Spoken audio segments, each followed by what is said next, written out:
5, 4, 3. The signal is cleared and we are going live. This is a special bulletin from the classic Cool Broadcasting Company. Good evening, ladies and gentlemen. This is Kifton Langford reporting from the classic Cool Broadcasting Company.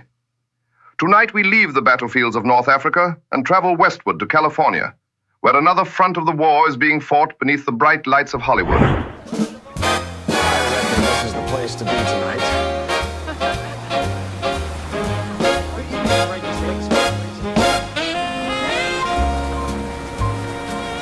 The year is 1943.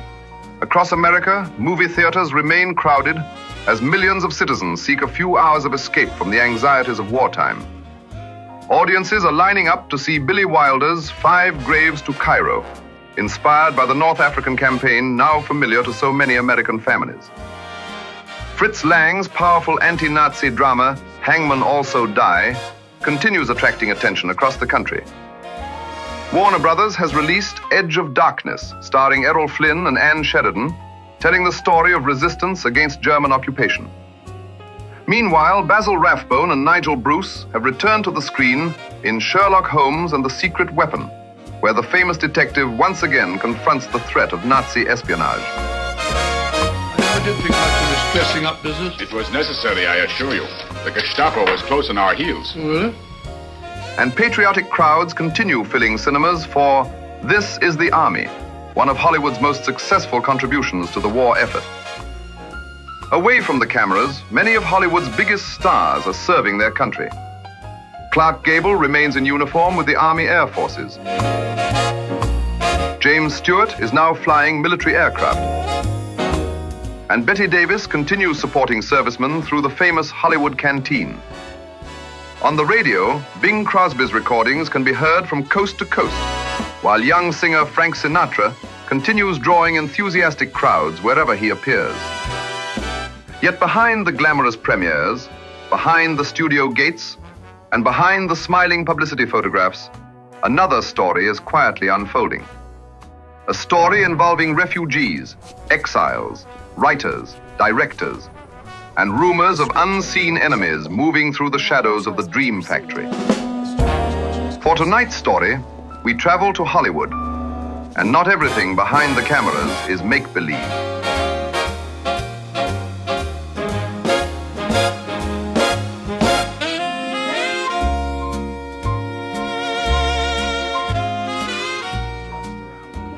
(1943). The Allied victory in North Africa was beginning to change the course of the war. In Casablanca, military convoys crowded the harbor, while aircraft crossed the skies day and night. The great conference between Roosevelt and Churchill had ended only weeks earlier, and for a brief moment, Veronica and I believed our assignment was nearly finished. We were wrong. One evening, a sealed dispatch arrived from Washington. The message was brief.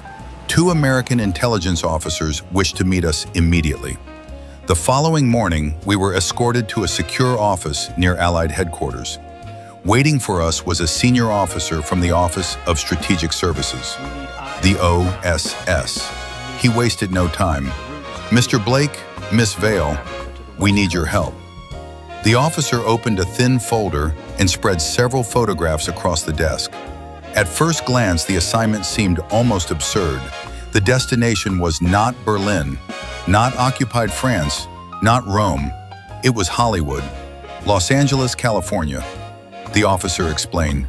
For several months, the OSS had received a series of unusual reports from European refugees living in Southern California. Most of the reports came from Germans and Austrians who had fled the Nazi regime before the war. Writers, directors, actors, musicians, men and women who had rebuilt their lives in Hollywood after escaping Europe. Individually, the reports meant very little. Taken together, they presented a troubling pattern. According to several witnesses, an individual claiming to be a recent German refugee had quietly entered their community. His documents appeared legitimate. His story seemed believable. Yet something was wrong. Several exiles insisted they had seen him before the war. Not as a refugee, not as a victim, but under very different circumstances. Some claimed he had connections to the German government. Others believed he had been associated with Nazi organizations in Berlin. One witness swore he had seen the man attending official functions shortly before the war began. Another refused to discuss the matter at all. Each account contradicted the next. No one possessed proof. No one could explain exactly who the man was. And yet, whenever his name surfaced, conversations suddenly stopped. People became nervous. Doors quietly closed. The officer leaned forward. "We don't know if he's a spy. We don't know if he's a former Nazi. We don't even know if he's guilty of anything. What we do know is that some of the people making these reports are individuals we trust." The OSS had already conducted a preliminary investigation. The results were inconclusive. The man appeared respectable. He attended studio gatherings. He moved comfortably among writers, producers, and filmmakers. He seemed to belong. Yet Washington remained uneasy. Hollywood was no ordinary city in 1943. The motion picture industry had become part of the American war effort. Studios produced military training films, propaganda documentaries, and newsreels destined for audiences around the world. Millions of Americans looked to Hollywood for information, inspiration, and escape. If someone with hidden loyalties had successfully entered that world, the consequences could be serious. The officer closed the folder. "Our job is not to make accusations. Our job is to discover the truth." That, he explained, was now our job as well. Veronica and I were to travel to California, observe, listen, ask questions, and determine whether the mysterious newcomer was merely another refugee seeking a fresh start, or something far more dangerous. 3 weeks later, we boarded a military transport bound for the United States. Ahead of us lay Los Angeles, Hollywood, and a mystery that had begun thousands of miles away.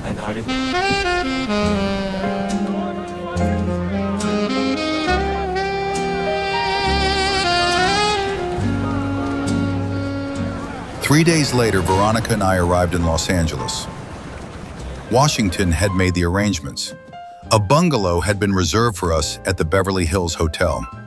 By 1943, the famous Pink Hotel had already become one of the most recognizable landmarks in Southern California. Under the direction of Hernando Courtwright, the property was being transformed into something entirely new. Architect Paul R. Williams had helped shape its elegant identity, while the recently opened Polo Lounge had quickly become one of Hollywood's favorite gathering places. The hotel attracted actors, producers, writers, and politicians alike.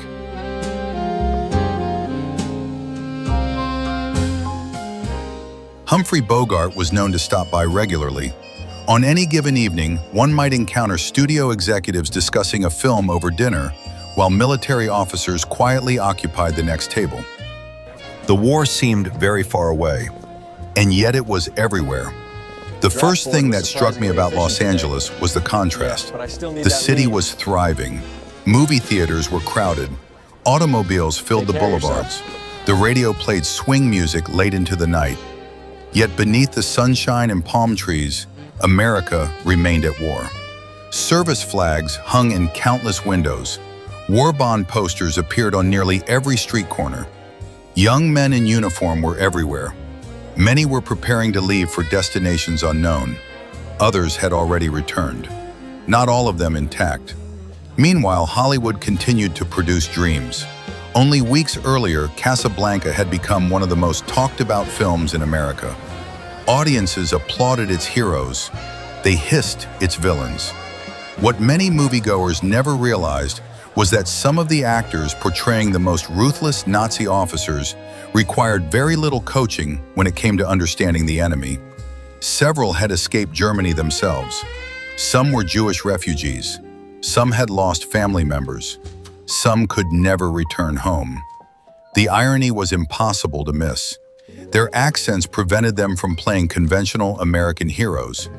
Instead, Hollywood often cast them as the very men who had driven them into exile. Conrad Veidt, Peter Lorre,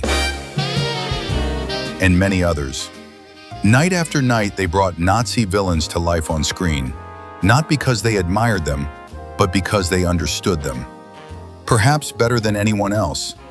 Through contacts provided by the OSS, Veronica and I gradually became acquainted with this remarkable community. Directors, writers, actors, composers, men and women who had fled Berlin, Vienna, Prague, and Paris. Many gathered regularly in private homes throughout Los Angeles. One evening, they might be found at Ernst Lubitsch's residence. The audience demands. Another week at Billy Wilder's, sometimes at Fritz Lang's. The conversations often continued long into the night. Politics, cinema, Europe, the war, the future, and inevitably, memories. Marlene Dietrich appeared whenever her schedule allowed. Friends recalled that she occasionally cooked German dishes for the gathering, though her own life had become increasingly complicated. Much of her attention was focused on supporting the Allied cause and on Jean Gabin, who had left Hollywood to serve with the Free French forces. To an outsider, these gatherings appeared harmless, even charming, a collection of artists rebuilding their lives far from the continent they had lost. Yet according to the OSS, somewhere within this small and closely connected world, a question remained unanswered. Someone was not who he claimed to be. The reports all pointed in the same direction. A man, German, educated, polite, perfectly integrated into the émigré community, a newcomer to some, a familiar face to others. Whenever his name arose, the atmosphere changed. Conversations became cautious. Certain individuals refused to speak. Others glanced over their shoulders before answering. One director admitted that he recognized the man from Berlin, but when Veronica asked where they had met, he abruptly changed the subject. Another claimed never to have heard the name before. 2 days later, he quietly requested a second meeting. By then, Veronica and I had begun to understand the real challenge before us. We were not searching for a spy hidden among strangers. We were searching for a man hidden among friends. And somewhere behind Hollywood's bright lights, glamorous premieres, and smiling publicity photographs, the truth was waiting. Our first real breakthrough came unexpectedly. 3 evenings later, Veronica and I received an invitation to a small gathering at the home of director Fritz Lang. The Austrian-born filmmaker had become one of Hollywood's most respected directors, but among the émigré community, he was much more than that. He was a survivor, a witness, a man who had watched Germany descend into darkness and who had escaped before the door finally closed. His home that evening was filled with familiar faces. Writers, actors, musicians, refugees from every corner of Europe. The conversation moved easily between English and German. People discussed films, politics, military news, and rumors from the continent. For a few hours, it almost felt as though Berlin and Vienna had somehow been transported to Southern California. Yet beneath the laughter and conversation, there remained an unmistakable tension. The war was never very far away. Late in the evening, as guests began drifting toward the terrace, Veronica and I found ourselves alone with Lang. The opportunity seemed too good to miss. I carefully removed a photograph from the OSS file. The image had been taken several years earlier. A man standing among a group of well-dressed officials. Nothing remarkable at first glance. No uniform, no insignia, no obvious clues. "Have you ever seen this man?" I asked. Lang looked down casually. Then his expression changed. The room suddenly seemed very quiet. For several seconds, he said nothing. His eyes remained fixed on the photograph. "Where did you get this?" he asked quietly. I ignored the question. "Do you know him?" Lang hesitated, then nodded. "Yes." The answer came almost reluctantly. Veronica and I exchanged a glance. For the first time since arriving in California, someone had positively identified the man. "From where?" Veronica asked. Lang stared at the photograph once more. "Berlin." The word hung in the air. Before the war. What was his name? I asked. Lang slowly shook his head. I am not certain that was his real name. That answer was somehow more disturbing than any confirmation. The director stood and walked toward the window. Outside, Los Angeles glittered beneath the California night. Palm trees swayed gently in the distance. It looked like paradise. Lang did not seem to notice.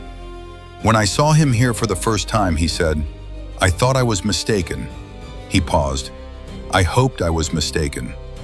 Veronica stepped forward. It changes. And now? Lang turned toward us. His expression was grave.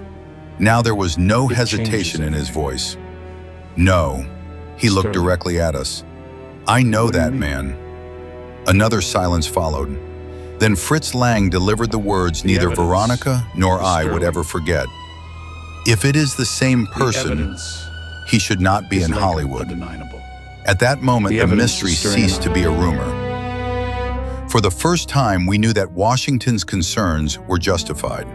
Somewhere in Los Angeles, hidden among the studios, premieres, and bright lights of Hollywood, was a man carrying secrets from another world, and we had just begun to follow his trail.